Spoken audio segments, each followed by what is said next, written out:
நல்லதே நடக்கும்.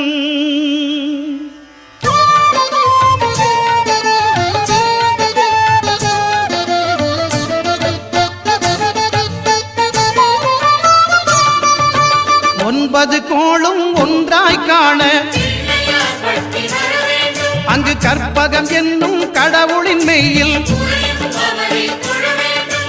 ஒன்பது கோளும் ஒன்றாய் காண அங்கு கற்பகம் என்னும் கடவுளின் மெய்யில் சூரியன் முதலாய் 9 கிரகமும் பலவித குணங்களை கொண்டிருக்கும். எங்கள் கற்பக தருவில் அவை வரும்போது ஒன்றாய் சேர்ந்து பலனளிக்கும்.